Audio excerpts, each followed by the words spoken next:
सांस छूटे पर छूटे न वो घर, बेटी का काशी और काबा पिहर, पिहर पिहर पिहर पिहर पिहर पिहर।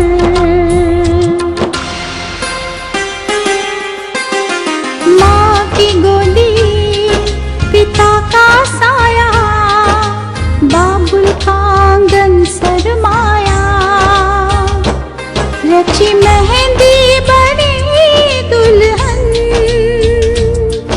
ये आंगन हो गया पराया,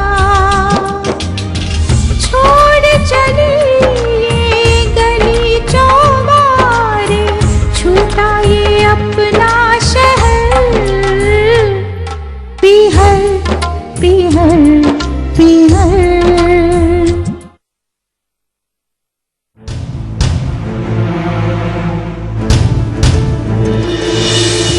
तुम कभी पल्लू सिर पे मत रखना।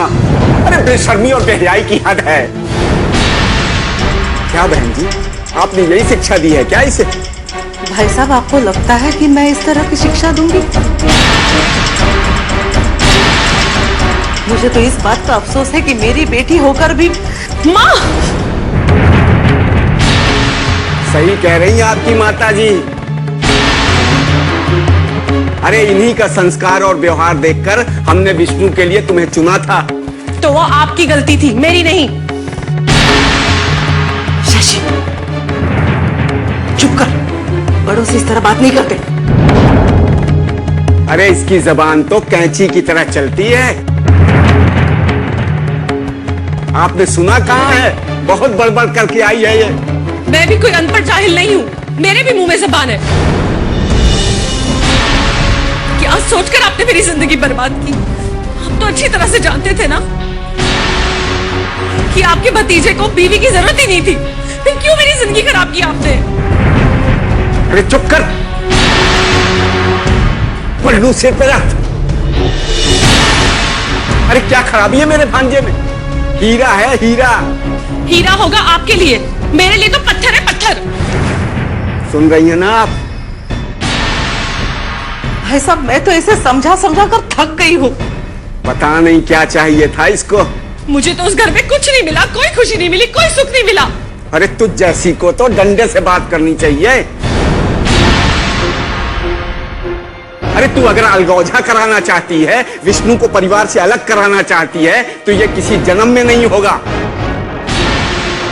तो ठीक है, अगर वो मेरे साथ अलग होने को तैयार नहीं है, तो मैं भी उस घर में नहीं जाऊंगी। और वैसे भी मुझे कोई शौक नहीं है उनकी माँ और भाइयों के साथ रहने का। शशि, तो तुम मेरा भी फैसला सुन लो। अगर तू विष्णु और उसके परिवार के साथ रहने को तैयार नहीं है, तो हम विष्णु की दूसरी शादी कराने जा रहे हैं।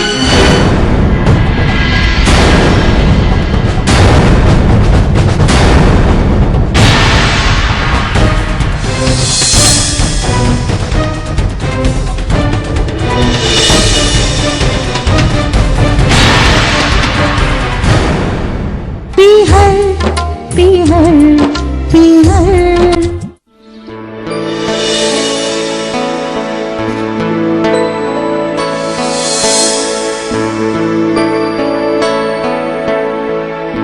अरे मनीष, ये कहाँ था तू रात भर? तुझे पता हमें कितनी चिंता हो रही थी। अम्मा और मैं रात को बिल्कुल नहीं सोए हैं। क्यों इस तरह हमें सता रहा है? अगर मेरी इतनी परवाह होती तो बात ही क्या थी? अपना दिल चीर के तुझे दिखाओ कि मैं तुझसे कितना प्यार करता हूँ। मैं डांटता हूँ, फटकारता हूँ, इसका मतलब ये नहीं कि मैं तुझसे प्यार नहीं करता। अरे आप क्या मुझे प्यार करोगे? मैं तो आपकी आंख की किरकिरी हूँ। आप भाई नहीं, कसाई हैं, कसाई। जानवर की तरह हाँकते हैं हमें। नहीं भाई, ऐसे झूठे इल्जाम मुझ पर मत लगा, और ऐसी कोई बात मत कर कि मैं तुझसे आंखें ना मिला सकूं। मनीष, मनीष सुधर जा मेरे भाई। अम्मा की आंसुओं की वजह मत बन। अरे अम्मा को क्या पता, उनके लिए तो इस पूरे घर में सिर्फ एक आप ही लायक बेटे हो। तुझे मुझसे शिकायत है ना? बता बता, मैं तेरी शिकायत कैसे दूर कर सकूं? इस घर के हिस्से करके मुझे मेरा हिस्सा देना होगा। तू चाहे तो मेरे शरीर के 100 टुकड़े कर दे, लेकिन इस घर का बंटवारा नहीं होगा। इस घर का बंटवारा बिल्कुल नहीं होगा मनीष। और वैसे भी क्या, ये घर तो तेरा है, ये सब कुछ तुम्हारा है। आपके होते मैं इस घर में नहीं रह सकता। और मैं यहाँ रहने के लिए नहीं, अपनी माँ से मिलने आया हूँ, उसे देखने के लिए आया हूँ। मनीष,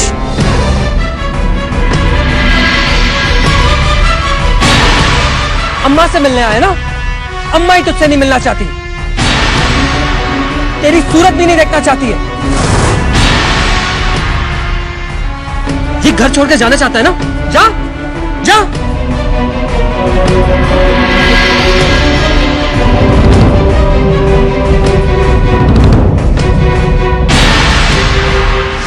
ये आप क्या कह रहे भाई साहब? अरे हमें ये कहना कोई अच्छा लग रहा है क्या बहन जी? अरे आपकी बेटी ने मजबूर कर दिया हमको। अगर आप ये सुनाकर मुझे डराना चाहते हैं ना, तो मैं डरने वाली नहीं हूँ। अरे तुम क्यों डरोगी? अरे तुम तो डाकू पुतली बाई हो ना, चंबल की शेरनी हो तुम। काशी तू चुप कर। भाई साहब, आप इसकी बातों पर ध्यान मत दीजिए और जल्दबाजी में कोई फैसला मत कीजिए। बहन जी, ये रिश्ते नाते मन के होते हैं, और जब मन ही नहीं रहा तो घसीटने की क्या जरूरत है? भाई साहब, हमारे खानदान में ऐसा कभी नहीं हुआ। नहीं तो हमारे खानदान में हुआ है क्या? है? मुझे थोड़ा सा वक्त दे दीजिए। बहन जी, इसके दिमाग में कुछ नहीं जाने वाला, भूसा भरा है, गोबर गोबर। मामा जी, ये ज्ञान जाकर आप अपने भांजे को दीजिए, हमें इसकी कोई जरूरत नहीं है। सुन रही है ना? आँख चक्का उठो नहीं, कजरौता ना उठो। भाई साहब, अकेले जिंदगी कोई नहीं बिता सकता। आप इसे अपने साथ लेकर जाइए, आज से ये वहीं रहेगी। ले जाइए इसे। पल्लू सिर पे रख ले, फिर चले हमारे साथ। ठीक है, अब मैं उस घर में किसी भी कीमत पर नहीं जाऊंगी। और मैं भी देखती हूँ आप कैसे अपने भांजे की दूसरी शादी कराते हैं।